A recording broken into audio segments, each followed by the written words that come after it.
Um, Excited to play Auburn. Excited to get back home. You know, we'd been, even though we had a home game in there, we've been on the road 3 weeks in a row. Excited to get back home for homecoming and play a really good Auburn team. And, you know, they start offensively with Bo and Tank, two of the better players at their position in the conference. And Bo sure makes a lot of things happen when it doesn't look like he has a possibility to. And, you know, D-Rob was over at Georgia, very fast wide receiver, have 4 of their 5 offensive linemen back. I really like their team. They're physical, really well coached. Coach Bobo does a great job over there. They're really physical. And defensively, to me, they're back to where Auburn's been, dominating on the D-line. With Hall and Fair and Harris and Wooden. I think those guys are really good players. You know, I don't know about Owen Papo, whether he's going to play or not, but he's certainly one of the better Mike backers, even though Chandler Wooten's come in and played really well. And then on the back end, Smoke Mundy's an exceptional player. They're just a really good football team, and we're excited to have a chance to get them in here and play.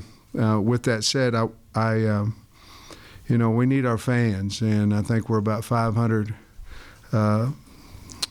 tickets remaining for the game. If you look, and Trey, I had a quick glimpse of what you said, and it's 100% correct. You know, there's been 2 games that had specific, in my opinion,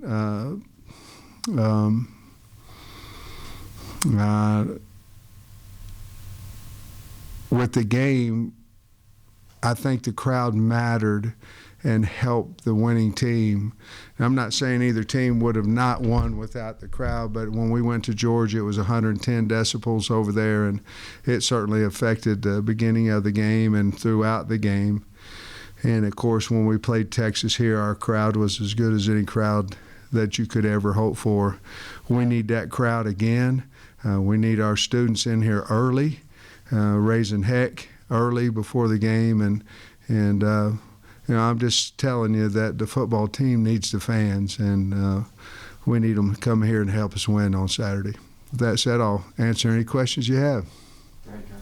Yeah, Coach, anything jump out from watching film, specifically on defense, that maybe you guys can identify that you can correct, get them playing like they were earlier in the year? Well, there will be some corrections, and there'll be some changes and different things of that nature, and what our schematics could be, what, you know, who's playing.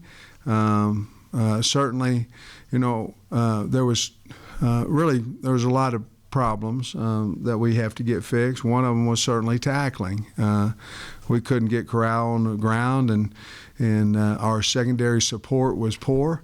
And, you know, therefore that's why you saw a lot of big gap runs go to the house.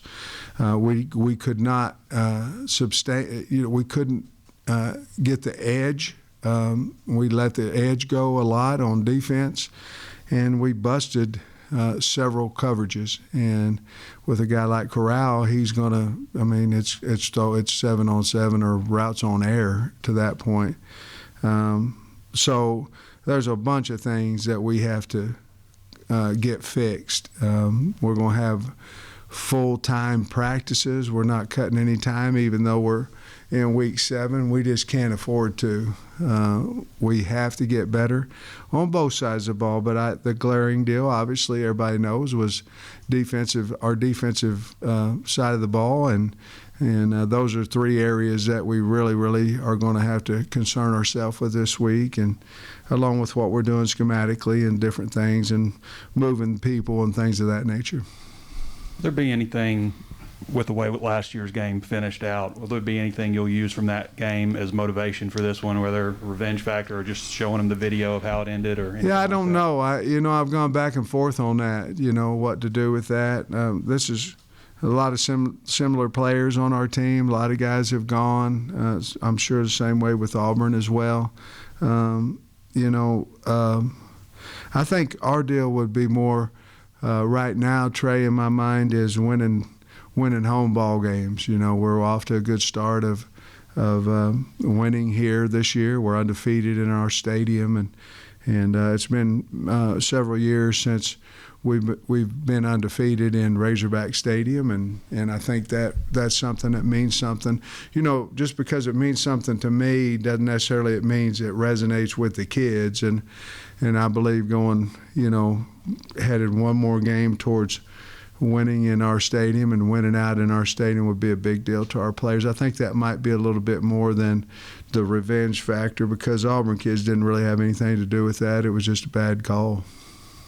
So big picture, you're 1 2-point conversion away from being 5-1, tied for the top of the West. What are your thoughts on progress? Like where the program is halfway through this season, where you thought it might be? You know, there's a lot of pressure that comes with success. You know, I'm sure there's a lot of pressure that comes with, you know, losing too. You know, I don't really want to get used to that part of the pressure, but there's a lot of pressure. And once you start out like we did, you know, the fan base, everybody, you know, starts getting excited about, you know, you can go beat the Green Bay Packers, you know, and so with that becomes a lot of responsibility. I would much rather have it that way, you know, being 4-2. I think is certainly not where we want to be, but we can't sit here and go, well, that's been a terrible season to this point. Certainly wish we would have been able to convert the 2-point play or stop them or, you know, make a field goal or, you know, not get a turnover, whatever it may be, and be 5-1. But I'm proud of our kids, the way they play. I'm proud of our coaching staff. We have to get better. I have to do a better job, and once I do that, it'll trickle down. But I'm proud of where we're sitting at this point, and I'd probably be lying to you if I told you anything else. I haven't seen the replay yet, but there was a couple of balls that could have been picked off. I think late in the first half, 3 of them. Early in the second half. Just those are the kind of things that could turn a game. You know. Well, you're absolutely right. We dropped one, and then the next play they kick a 50-yard field goal, you know, and or something like we dropped one, and then shortly they ended up converting to 3 points. So, you know, we practice that every day. The bottom line, we didn't try to high point the ball on any of them, you know, and you know, on catch, the one he's got a broken hand, you know, so got a cast on there. That was a little hard for him. He probably would have made that. I believe he would have if, you know, he would have been able to, you know, not have a cast on, but, you know, those things happen.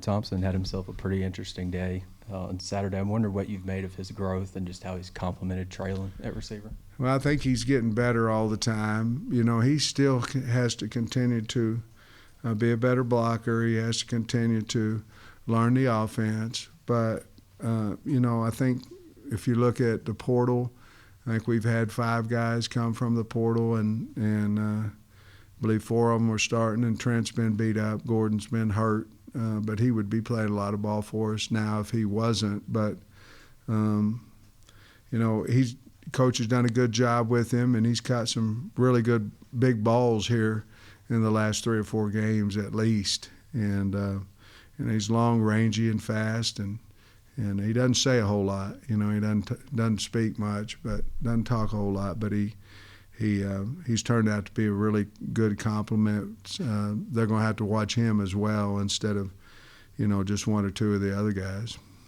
Just after working so much on a 4-man front in the spring and early, do you still feel you got the depth to play that if you need to? I think we do. You know, that's some things obviously Coach and I have talked about, and yeah, we certainly do. I mean, if you're sitting there rotating, which we are right now, 8 guys on the D line, sometimes 9, that, you know, 4 times 2 is 8. You certainly could do it, and I'm not going to sit here and say what we're going to do or what we're not going to do, but to answer your question, we have enough D linemen. We feel like that we could rotate in a 4-man line.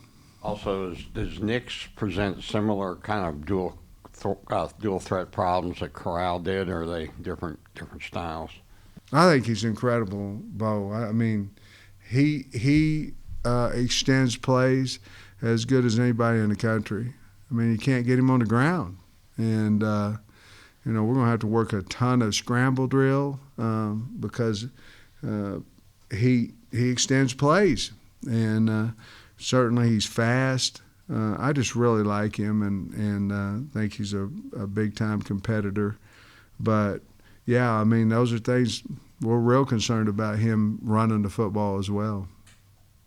Hey, Sam, how familiar are you with Brian Harsin? He was a little bit of an out-of-the-box SEC hire in that he didn't have SEC experience, but he's got two former head coaches as coordinators. Bobo was an interim. What do you know about Brian Harsin, and maybe how does Auburn look different under him than in the past? I mean, he obviously went in with Derek and with Mike, and, I mean, he hired some really good coaches around him that knew the SEC. I don't know the man well at all.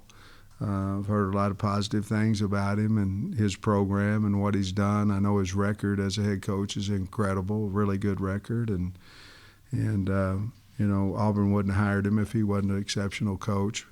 But I know the guys on his, Will Friend, I know guys on his staff a little bit better than I know him. Yeah, and having two court, I mean, obviously you got Barry here, so you kind of know what that's about. But how big do you think it is he's got Mason and Bobo? I think for him it's the same thing that happened with me. I mean, he certainly was a head coach and a great one before Auburn hired him, which I wasn't. But I think just you sit there and could you imagine sitting in their staff room and you've got two guys that's been in this league as or not. Bobo wasn't in this league, but he was a head coach and he was in the league forever, at Georgia, and so I think that'd really be beneficial to him, and I think it'd go a long way in recruiting as well. So how does Auburn want to run the ball? How do they move it? Do they have any similar schemes? Yeah, well, I think they're a big inside zone team. I mean, they want to, and really they're hitting it straight downhill. A lot of cutback on that inside zone, and basically they're letting Bigsby and Hunter and Shivers, they're letting them get their shoulders square and hit it. They're hard to stop for less than 4 or 5 yards when they get to that point. They have a variation. They run a little truck play where it's down, kick out, little toss. They do a lot of zone read with Nix. Let him be a runner as well. They have a lot of little inside fly sweeps. Not a huge get the ball outside team unless they're doing it with somebody other than the backs. A lot of nakeds off of their zone scheme. It looked to me a little bit very similarity to what we were doing maybe at Georgia when I was there those 4 years. I know Coach Bobo came. Him and Kirby are really good friends, and he came to practices and things of that nature. And what a really great man he is. He's a great guy. But some of those things. Third down package looks pretty similar to what we were doing at Georgia. A lot of quick tosses outside, trying to get the end to bite and just outrun him for the first down, some things of that nature. You mentioned Catalon's hands. Is he going to be in a cast all year? And then also Gordon, do you expect him to get back and help you all this year? Yeah, and I'm not for sure. Let's go with Gordon first. I think Gordon, I feel like I'm hoping that there's a possibility he can get back this week. He was better last week. We didn't travel him because, we don't travel guys that we don't think have an opportunity to play. And then on Cat, I think there will always be some type of protection there throughout this year with his hand.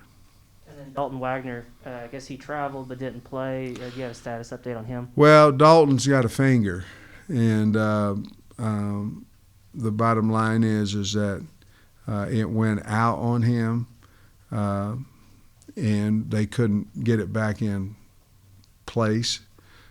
He had surgery on that finger this morning, and so his status is not going to be available for a while. Just as far as last week, because when you let it be known about Crawford and St. John, just how you feel that Limmer and Latham kind of responded to the challenge last week? I thought they played well. I think a lot of times you think you're going to lose your job. You go back to playing how you earned that job.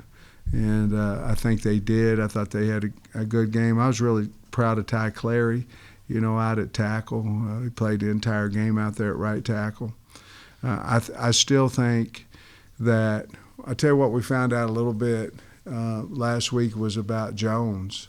I think Jones can be another tackle for us. We moved him out to left tackle. I believe we're going to look at him a little bit as a swing guy.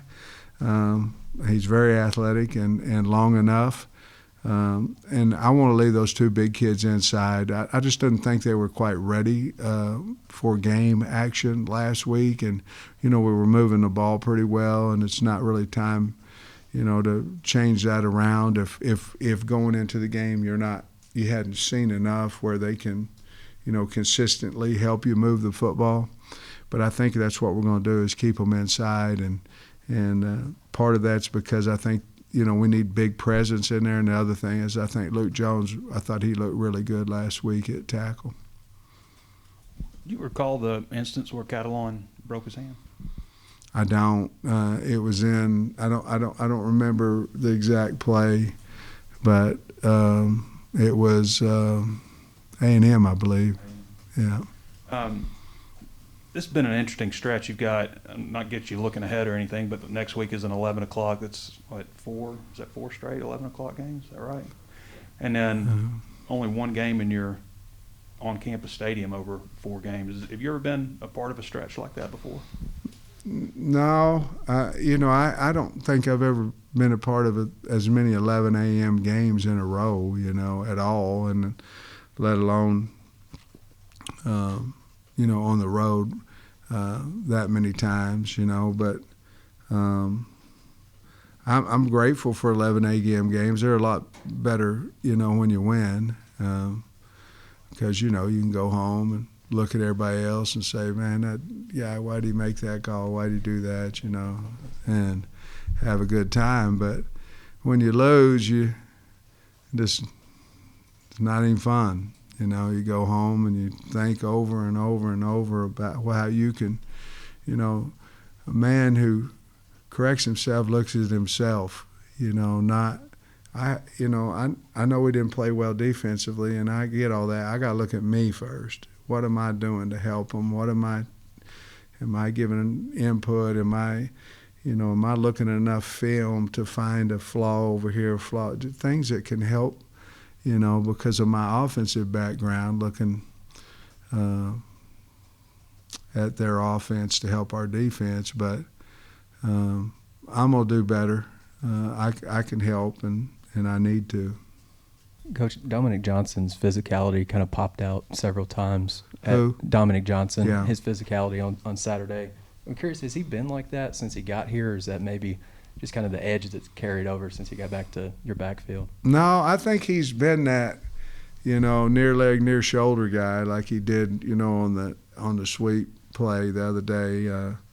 He is our best pass protector. He likes it. A guy that, it's like, I had 3 sisters and they were playing 6-on-6 basketball and they were guards and they never got to shoot, I guess they just like to guard. It's kind of like a running back. I don't think you're really a good blocking running back unless you just really want to do it, everybody wants to carry it, So he really likes to block. And I know he likes to run the ball. Man, that first run he made the other day was really an exceptional physical 8-yard run, but he really enjoys the physicality of the game.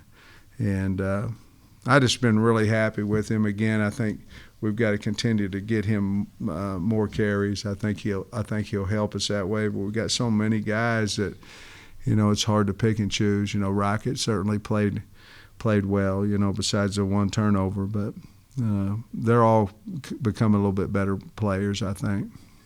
What was y'all's evaluation of KJ? I mean, was that one of the better quarterback performances? It wasn't bad, was it? I taught him. I didn't think he'd ever use it, but I taught him that where he launched from the 5 and scored. I didn't think he'd ever use it, but I was proud to. He came over and thanked me for teaching him that. I don't know. It wasn't any competitive, and made some really nice throws. The one he threw at the end of the game, I thought it was an overthrow, and then we just went up and got it, But he's tough. I mean, he took some hits, and he just coming into a well-rounded guy, and you have him 2.5 more years, and I think that really bodes well for the University of Arkansas. But I know one thing. I know the fans believe in him, and I do, but our team really believes in the guy. And he doesn't say a whole lot, but he's one of the most popular guys in there because of how he handles his business and what he'll do on the football field. Can you imagine where he started this year and then where he's at right now? It's really incredible, and he'll get better too because he's a hard worker. Saturday night, you said that you thought the pitch to Dominic might have been there. KJ thought it was muddy. What's the breakdown of the 2-point Well, play? the end came inside, and so KJ thought that he could get outside on it, and then the secondary contain came up on him. We didn't have the little dart in the flat, and in all honesty, I don't know.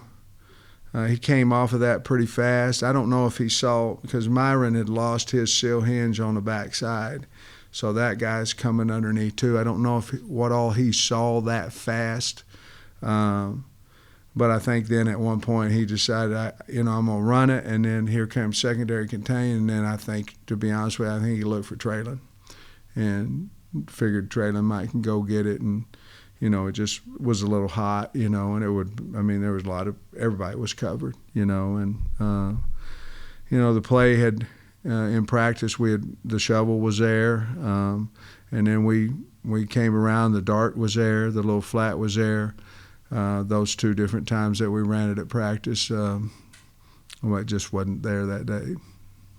Sam, Ty started 30-plus games on the line, but I think that was his first start ever at tackle. I know he'd played some there earlier, but how'd you think he played, and how good do you feel about him, I guess, being the guy for a while if Dalton's going to be out for a while? Yeah, I thought they all played pretty good, I think Cody's biggest challenge this week is trying to find out what he's going to do with his personnel, whether Brady moves out there some as well. You have to have a back out. Is Tykees the guy? I really don't want Tykees to be back out there because I'm trying to develop those 2 big guards inside.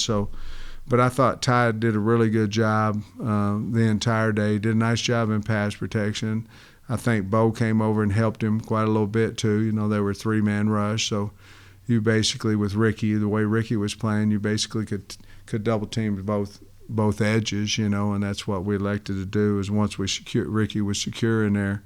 But I think, for the first game, and Ty's a veteran, like you said. He started a lot of games, and going into the game, I wasn't one bit concerned about.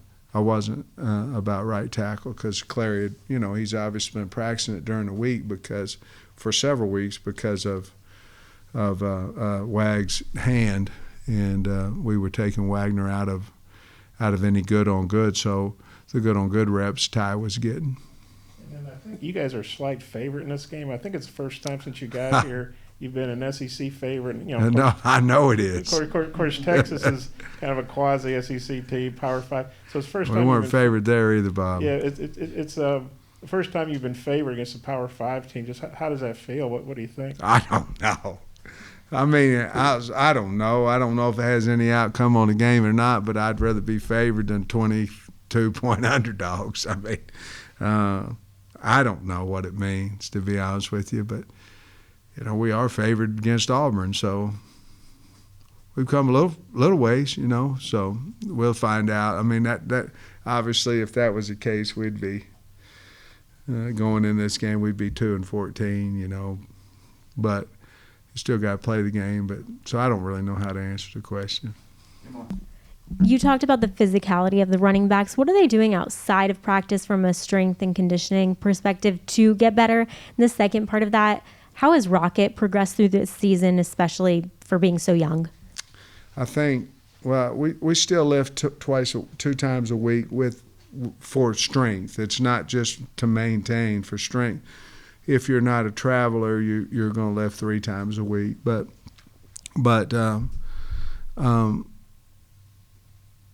I think Rocket, really, to be honest with you, I think he really can. He got some confidence in the first 2 scrimmages, I think.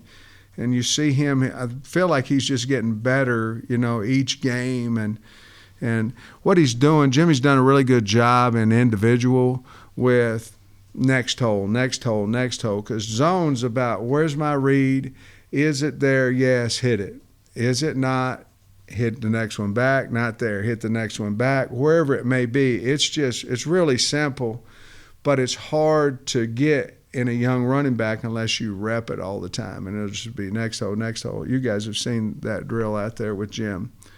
And now in the SEC, the hole's open and then it closes in a hurry. And I just keep talking to those young guys about, hey, man, if it's there, hit it. And that's what he's doing now. There's not a hesitation.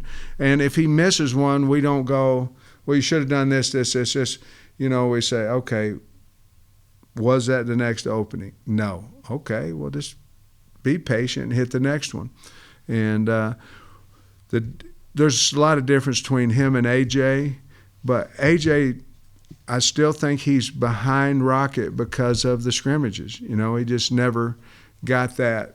His first experience came in a game, and Rocket had those scrimmages to help him, and AJ also lost about 10 to 12 days there with his concussion. So I'm really proud of Rocket, and he's going to be a really good player. He's a good player now, going to be a really good player for us. Coach, it seemed like Ole Miss's defensive line had quite a few injuries during the game that kind of slowed things down. I think they came back, though. Yeah. They're healthy enough to get back in there. I think based on what I was reading, you could maybe submit some of those to the NCAA. I wonder if you've done that, or do you have any ideas? No, you can't. No. The rule has to change. I mean, right now there's no penalty. And I'm not saying the guys weren't hurt. I mean, they may have been hurt. I'm not a medical doctor, so, but a lot of them, cramped up or whatever happened to them. And no, that I think the rules committee's got to look at that. They wait every 2 years to do it, and I think I'm on the board of trustees too. I think we really have to look at that. That's the first time that many injuries had happened in a game this year, and last year it happened to us a few times. But we've got to, we'll address that. And I'm not saying they were hurt or weren't hurt or whatever. Just there were a whole bunch of them. Thanks, Coach.